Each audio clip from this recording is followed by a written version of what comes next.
শাহজালাল আন্তর্জাতিক বিমানবন্দর, ঢাকা। ডেনমার্কের লম্বা সফরের জন্য আইরিন, নাসির আর রোকসানা পুরোদমে তৈরি হয়ে ব্যাগপত্র সমেত এসে নামলেন এখানে। ঘড়িতে মধ্যদুপুর সে সময়। ফ্লাইটের আর কিছু সময় বাকি। সকল যাত্রীরা যে কমন লাউঞ্জ আর ফুড কোর্ট ব্যবহার করেন মা বাবার সাথে, সেখানে এসে বসলো আইরিন। রোকসানা খেয়ে বের হয়নি, খাবেন কিছু। আর অন্যদিকে আইরিনের খিদে কোথাও একটা পালিয়ে গিয়েছে। গলা দিয়ে দানা পানি নামতে চাইছে না। বুক মুচড়ে মুচড়ে কান্না আসছে বারবার। মায়ের জন্য পারছেও না কাঁদতে। মাম্মা বিরক্ত হন, ধমকান, বোঝান, নিজেও কষ্ট পান। আইরিনের জীবনে মায়ের দাম অনেক। ও মাম্মামকে কষ্ট দিতে চায় না। রোকসানা যেতে যেতে শুধলেন, কি খাবে কিউটি? মেয়েটা বিরস মুখে হাসলো, কিছু না। রোকসানা উঠে গেলেন নাসিরকে নিয়ে। ভদ্রলোক 2 মিনিট বাদে ফেরত এলেন ম্যাঙ্গো শেক হাতে। আইরিনের দিকে বাড়াতেই ও বলল, আমি তো বললাম কিছু খাবো না। তোমার মাম্মা বকবেন, ধরো। নীরস শ্বাস ফেলে হাতে নিল আইরিন। ওয়ান টাইম গ্লাসে শেকের মাঝে ডুবানো লম্বা পাইপটা ওর দিকে চেয়ে আছে। আইরিনের ইচ্ছে হলো না চুমুক দিতে, বরং বুক ঠেলে আসা কান্নায় চোখ ভিজে উঠল। যেদিন স্বার্থর জন্য মেয়ে খোঁজা হচ্ছিল ও প্রথম কেঁদেছিল সেদিন। যেদিন মেয়ে ঠিক করা হলো সেদিনও কেঁদেছে। যেদিন স্বার্থ বিয়ে করতে গেল সেদিন আইরিন ঘর আটকে পাগলের মতো বিলাপ করেছে ফাঁকা বাড়িতে। কিন্তু যখন আসল তুষির বদলে বস্তির তুষি এলো বউ হয়ে, একটু আশার আলো দেখেছিল মেয়েটা। ভেবেই রেখেছিল এমন মেয়েকে স্বার্থ কোনোদিন মানবে না। মেয়েটাকে তাড়ানোর পথ সহজ হবে ভাবলেও এই পথ হলো আরো দুর্গম, দুর্বিষহ। তুষির প্রতি স্বার্থর সহানুভূতিটা প্রকট হয়ে পাল্টে গেল অনুভূতিতে। সেই নকল স্বামী স্ত্রী থেকে সম্পর্কটা গড়িয়েছে বহুদূর। ওরা আজ বাবা মা হবে। ভালোবাসার মানুষটা অন্য মেয়ের অত কাছাকাছি গিয়েছে ভাবতেই ফুফিয়ে ওঠে আইরিন। এক চোখ থেকে একটা জলের লাইন গড়িয়ে এসে এক গালে নামে। তখনই মুখের সামনে একটা সাদা রুমাল ধরল কেউ একজন। ভ্রুকুসকে ভেজা চোখে পাশ ফিরল মেয়েটা। হাসি হাসি মুখের পুরুষটিকে দেখে চমকে বলল, আপনি? জামিলের পায়ের কাছে একটা বিশাল লাগেজ রাখা, মাথায় হ্যাট, গায়ে স্যুট, পুরো দোস্তর সাহেবিয়ানা চেহারায় চিরচেনা চকচকে হাসি দিয়ে বলল, কেমন আছেন আয়োডিন? আপনার দেখি কান্নাকাটি এখনো শেষ হয়নি। আইরিন উদ্ভ্রান্তের ন্যায় আশেপাশে দেখলো এক পল। একই রকম বিস্ময় নিয়ে বলল, আপনি এখানে কি করে এলেন? জামিল সোজা হয়ে বসলো। প্লেনে বুঝি আপনি একা চড়তে পারেন, আমি পারি না? আমি কি সেটা বুঝিয়েছি নাকি? যাক গে যাক। কোথায় যাচ্ছেন আপনি? আপনার সাথে। কি? রিল্যাক্স, মজা করলাম। অস্ট্রেলিয়া যাচ্ছি, আমার নিজের জায়গায়। তো এখানে কি কাজ? আপনার রুট তো অন্যদিকে। জামিল ভ্রুকুসকে বলল, আপনি খ্যাসখ্যাস করছেন কেন? আমি কি ওই দিকে ছিলাম যে আপনাকে দেখে এখানে এসেছি? আপনি কাজ ছিলেন দেখে এখানে বসেছি এমন না, ওকে? এটা কমন লাউঞ্জ, সব রুটের যাত্রীরা এখানে থাকবে, স্বাভাবিক। আশ্চর্য। আইরিন মুখ ঘুরিয়ে বসে রইল। জামিল একটু এগিয়ে চাপা কণ্ঠে বলল, স্বার্থ বাবা হচ্ছে, শুনেছেন? আইরিন চোখ বুজে দাঁত পিষে বলল, কাটা ঘায়ে নুন ছেটাতে এসেছেন? জামিল অবুঝের ভান করে বলল, ঘা কাটা কার? আপনার? ও হ্যাঁ, আপনি যে স্বার্থকে পছন্দ করতেন আর ও আপনাকে ছ্যাঁকা দিয়েছে, আমি তো এটা ভুলে গিয়েছিলাম। আইরিন ফুঁসে বলল, দেখুন মেজাজ খারাপ করবেন না। জামিল মুহূর্তেই তুলোর মতো নরম দৃষ্টিতে বলল, খুব কষ্ট হচ্ছে তাই না? ভেতরের তোলপাড় আইরিন কাউকে বলতে পারছিল না। এই একটা প্রশ্নে প্রশ্রয় পেতেই ওর চোখ মুখের বন্যি শান্ত হয়ে গেল। মাথা নুয়ে বলল, হচ্ছে। জামিল দীর্ঘশ্বাস ফেলে বলল, স্বার্থকে আগে কোনোদিন বলেননি কেন? বিয়ের পর পেছনে ঘুরলে হবে? বউ রেখে আপনাকে পাত্তা দেবে? ও তো তেমন পুরুষ না। বলতে চাইতাম, কিন্তু মাম্মামকে ভয় হতো। মাম্মাম যদি মেনে না নেয়, তাই চেপে রেখেছিলাম। কিন্তু যেদিন মাম্মাম নিজেই সায় দিল সেদিন বুঝলাম মাম্মামের কথা না ভেবে আমার আগেই এগিয়ে যাওয়া উচিত ছিল। অবশ্য তাতে লাভ হতো না। স্বার্থ ভাইয়া আমাকে সেভাবে পছন্দই করেন না কখনো।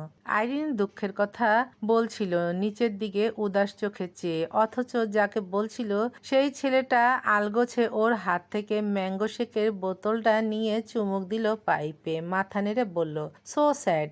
আইরিন খেয়াল করতেই নাক ফুলিয়ে তাকায়। জামিল সঙ্গে সঙ্গে ফিরিয়ে দিয়ে বলে, মাত্র এক সিপ নিয়েছি। আইরিন কিরমির করে উঠল, আপনি একটা ফালতু লোক। আই এগ্রি, না হলে কি এখানে এসে বসি?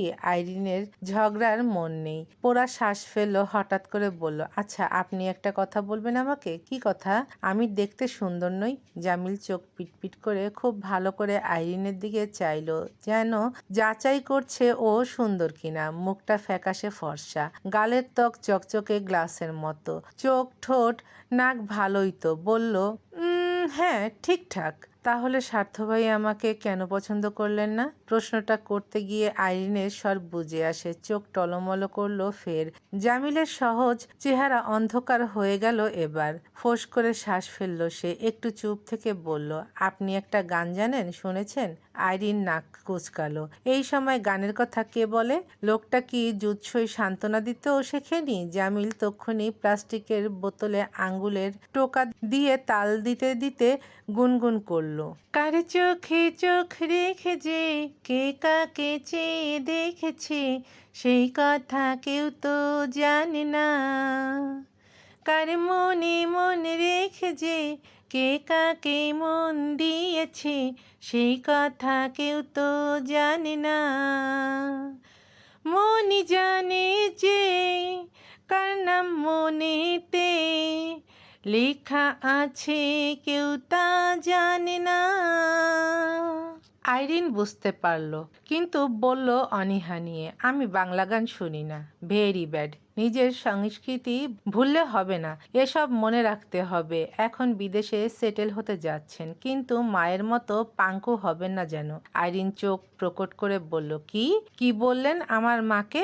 মাম্মাম মাম্মাম? জামিল হাই হাই করে বলল, এই রে, মজা করেছি, ওনাকে ডাকছেন কেন? থামুন না।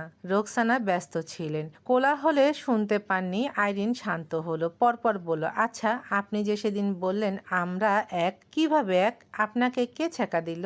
জামিল সাথে সাথেই বলল, ইউসা। হ্যাঁ?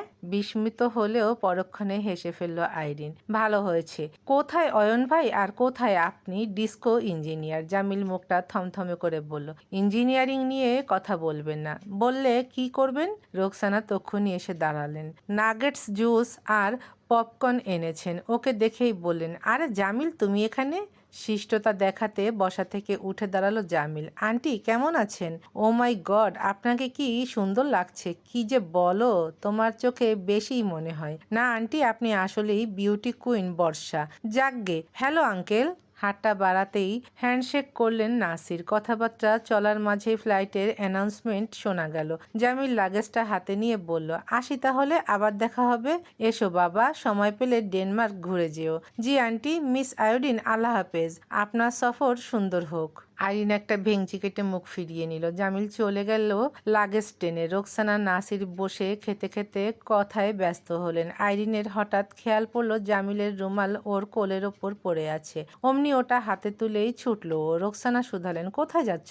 রুমালটা ফেলে গেছেন, দিয়ে আসি। পেছনে লাগাতার এই যে ডাক শুনে ফিরে চাইল জামিল। হাঁপাতে হাঁপাতে সে থামলো। আইরিন সফেদ রুমাল এগিয়ে দিয়ে বলল, আপনার রুমালটা। জামিল একবার দেখে হেসে বলল, রেখে দিন, পরে যদি দেখা হয় তখন নেব। আমি রাখবো নাকি? ফেলে দেব?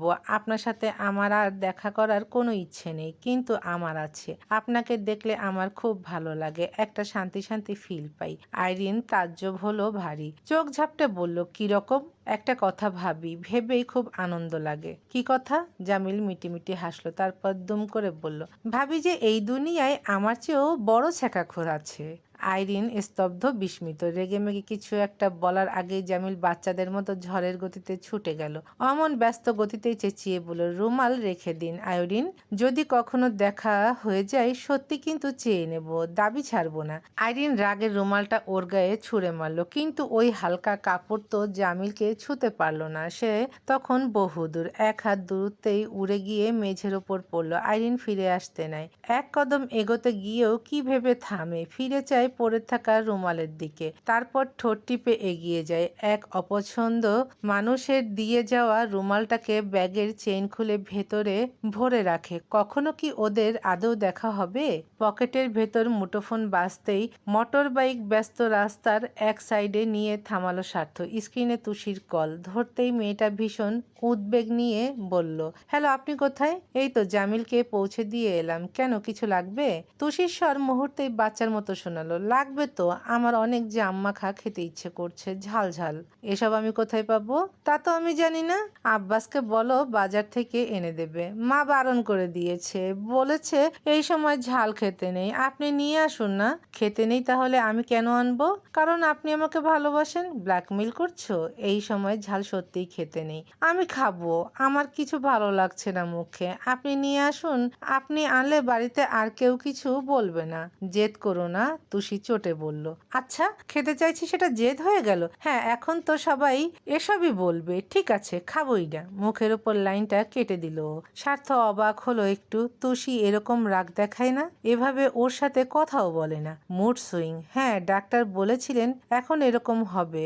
ওর আদরের তুষিটা এখন তাহলে এভাবে হুটহাট রেগে যাবে? সার্থ নীরস শ্বাস ফেলে ফোন পকেটে ভরতে ভরতে আশেপাশে চাইলো। বিড়বিড় করলো মহাবিপন্ন মুখে, এখন আমি জাম কোথায় পাবো? সেই দুপুরটা সার্থ গোটা উত্তরা চষে বেড়ালো জাম খুঁজতে। শেষে পাওয়া গেল ফুটপাতে বসে থাকা এক ভ্যানের ওপর। পেয়েছে যখন হাত বোঝাই করে কিনে আনলো ছেলেটা। বাড়িতে ঢুকে দেখলো তুষি হাসনা বসার ঘরে মিন্টোর সাথে লুডো নিয়ে বসেছে। ও এসে পলি ভর্তির জাম টেবিলের উপর রাখলো। আপনার জাম। তুষি এতক্ষণ মুখ ফুলিয়ে খেলছিল। জাম দেখে সব ফেলে এক লাফে উঠে দাঁড়ালো অমনি। সার্থ খেয়াল করলো এইটুকুতে মেয়েটার চোখ মুখ আলোর মতো জ্বলছে। এত ঘেমে নিয়ে খুঁজে আনার কষ্টটা এক লহমায় উবে গেল ওর। রেহনুমা বললেন, ও আমি আব্বাসকে আনতে মানা করলাম দেখে সার্থকে ধরেছিলি? তুষি অবৎসরে বলল, আমি আমি কই বললাম? আমি শুধু বলেছি আমার খেতে ইচ্ছে করছিল, কিন্তু মা বারণ করেছে যখন কিছুতেই খাবো না। উনি তো জোর করলেন, তাই না? বলুন না মাকে। রেহনুমা তাকাতেই সার্থ ছোট শ্বাস ফেলে বলল, হ্যাঁ আমি জোর করেছি। চোরটা নিষ্পাপ, কে কি করে আমি খুব ভালো জানি। হাসনা তাল মেলালেন, কথা সত্য।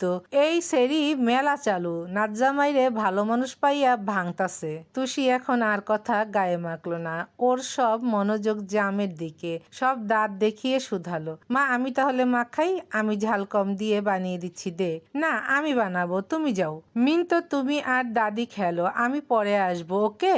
মিন্তো দুহাত ঘষতে ঘষতে গুটির দিকে চেয়ে বলল, দাদি আসেন, আপনাকে খেয়ে ফেলি। হাসনা বললেন, কে? আমার গায়ে কয়টা আড্ডি ছাড়া কিছু তো নাই দাদা। ওরে আমি গুটির কথা বলেছি। বসেন বসেন। ওরা দুজন সোফায় মুখোমুখি খুব সিরিয়াস হয়ে বসলো। তুষি জামের পলি তুলতে গেলে সার্থ বলল, আমি নিচ্ছি। আরে অত ওজন নেই, আমি পারবো। সার্থ আর আটকায় না। বাইরে আজ প্রচন্ড গরম, থানায় যাবে না। জামিলের চলে যাওয়া নিয়েও অল্প স্বল্প মুড অফ ওর। তুষি রান্নাঘরের দিকে যেতে নিয়েও থামলো। মনে পড়েছে এমন ভাবে বলল, ওহ একটা কথা। চাইলো সার্থ। কি? তুষি এদিক ওদিক দেখে ফিস ফিস করলো, কানে কানে বলবো, নিচু হন। সার্থ ভ্রুকুসকে এক পাশের কাঁধ নিচু করলো। সঙ্গে সঙ্গে গালে ফটাকসে একটা চুমু দিয়ে দৌড়ালো তুষি। হই হই করে বলে গেল, থ্যাংক ইউ। হেসে ফেললো সার্থ। রান্নাঘর থেকে ফোন কলের শব্দ আসছিল সে সময়। শোনা যাচ্ছিল ইউষার উচ্ছ্বসিত কণ্ঠস্বর। ভিডিও কল দিয়েছে। সার্থ ঘরে যেতে যেতে ভাবছিল, ওরা ভালো আছে? সব ঠিক হয়েছে ওদের? তুষিকে ভুলে অয়ন ইউষাকে মেনে নিতে পেরেছে তো? টানা 25 দিনের সফর শেষ করে অয়ন ইউষা আজ বাংলাদেশে ফিরল। দুটো লাগেজের সাথে আরো একটা লাগেজ বাড়তি আনতে হয়েছে। বাড়ির সবার জন্য কিছু না কিছু কিনেছে ওরা। ইউষা চৌকাঠ পেরোতে পেরোতেই মা, বড় মা, দিদুন, তুষি একবার একবার করে ডেকে ফেললো সকলকে। সবাই ওদের অপেক্ষাতেই ছিলেন। ইউষা সবার আগে গিয়ে মাকে জড়িয়ে ধরলো। ধরেই রাখলো কিছুক্ষণ। এই প্রথম ও বাড়ি ছেড়ে এতগুলো দিন একা কোথাও থেকেছে। সবার সাথে কথাবার্তার মধ্যে খেয়াল পড়লো তুষি নেই। সে তো জানতো ওরা ফিরবে। নেই কেন তাহলে? জিজ্ঞেস করলো, তুষির এই বাড়িতে? তনিমা বলেন, আছে তো, একটু আগেই ওপরে গিয়েছে। ওর শরীরটা একটু খারাপ যাচ্ছে। ইউষা মুহূর্তে উদ্বিগ্ন হয়। শরীর খারাপ? দেখি তো। মেয়েটা সব ফেলে সঙ্গে সঙ্গে উপরে উপরের দিকে ছুটল। অয়ন বড় লাগেজটা দেখিয়ে বলল, এর ভেতর বাড়ির সবার জন্য গিফট আছে, যার যার প্যাকেটে তার নাম লেখা। তোমরা বের করে দেখো, আমি যাই, মাথা ব্যথা করছে, শোবো। কিছু খাবি রে? না। অয়ন উঠে গেল। তনিমা সেদিক চেয়ে শাশুড়ির দিক দেখলেন। জয়নব বললেন, কি বুঝেছ? সম্পর্ক স্বাভাবিক? ইউষাকে দেখে লাগছে। অয়নকে বুঝতে পারলাম না। মিন্তো লাগেজ খুললো ব্যস্ত হাতে। সবার উপরে ওর চকলেটের প্যাকেটগুলোই রাখা। দুটো বড় সাইজের প্যাকেটের গায়ে লেখা ছোচা বিলাই। মিন্তো হেসে ফেললো, সাথে সাথে বগল দাবায় তুললো ওসব। পেতনিটা তাহলে ওকে বিদেশে গিয়ে ভুলে যায়নি? ইউষা ঘরে এসে দেখলো তুষি নেই। ওয়াশরুমে পানির শব্দ হচ্ছে। ও দরজায় টোকা দিল, কিন্তু ডাকলো না। তুষি চমকে যাবে দেখলে। মেয়েটা দরজা খুললো মুখ মুছতে মুছতে। জামার বুকের অংশ ভেজা, বমি করেছে মাত্র, শুকনো চেহারা, বিধ্বস্তের মতো শ্বাস ফেলতে দেখে আঁতকে উঠল ইউষা। কিছু বলার আগেই তুষি ওকে দেখে আনন্দে চিৎকার করে উঠল। এক ঝটকায় রোগাশোকা ইউষার কোমর ধরে তুলে ফেললো ওপরে। সজোরে চক্কর কেটে বলল, ইউষা, তুমি তুমি কখন এলে? ইউষা হকচকিয়ে গেছে, যদিও এটা ওর কাছে নতুন নয়। তুষির মারপিটের অভ্যাস থাকায় ইউষাকে তুলে ফেলা তো ডাল ভাত, কিন্তু হড়বড়িয়ে তাড়া দিল নিচে নামাতে। এর মধ্যেই হুঁশ ফেরায় জিভ কাটল তুষি। নিজেই তাড়াহুড়ো করে ওকে নামিয়ে দিয়ে বলল, হায় আল্লাহ, আমাকে ডাক্তার বলেছিল ভারী কিছু না তুলতে। আমার তো মনেই ছিল না। ইউষা সচকিতে বলল, ডাক্তার কেন? তুমি কি অসুস্থ তুষি? তোমাকে দেখতেও তো কেমন যেন লাগছে। তুষি মাথা নুয়ে বলল, হ্যাঁ একটু অসুস্থ। কি কি হয়েছে তোমার? দীর্ঘশ্বাস ফেললো, হয়নি এখনো, হতে আরো কয়েক মাস লাগবে, তবে তার জন্যে এখনই যা ভোগ পোয়াচ্ছি। ইউষা অস্থির হয়ে বলল, কি হয়েছে বলো না, আমাকে তো কেউ কিছু জানালোই না। শুনবে? বলবো? উফ তুষি, বলো না, এত ভনিতা করে কেউ? তুষি ফিসফিস করে বলল, তুমি খালামণি হচ্ছ।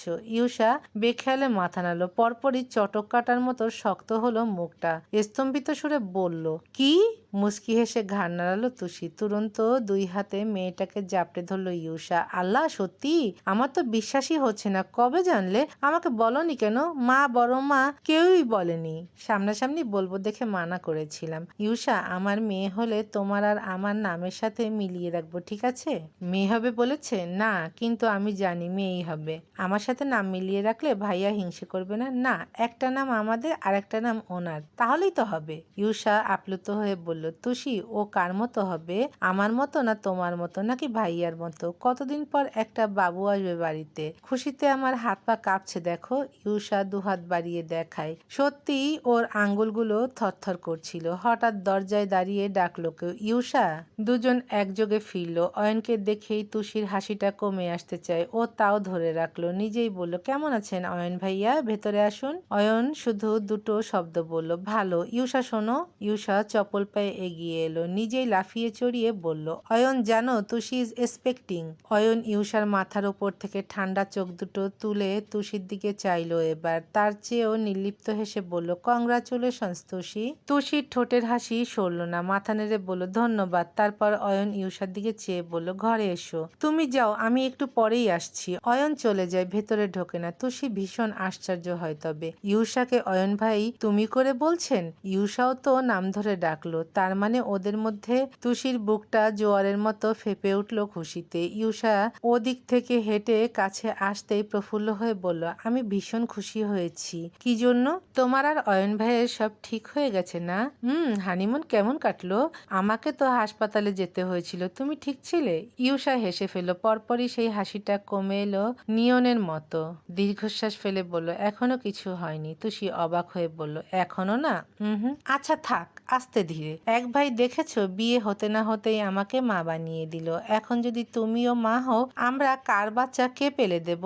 ইউষা স্ফূর্ত স্বরে বলল, আচ্ছা তুষি, তোমার ছেলে হওয়ার পর আমার যদি মেয়ে হয়, তাহলে আমার মেয়ের সাথে বিয়ে দেবে? তুষির মুখটা কালো হয়ে গেল। কেন হলো কে জানে। বিড়বিড় করে বলল, তোমার মেয়ে যদি আমার ছেলেকে ভালো না বাসে তখন?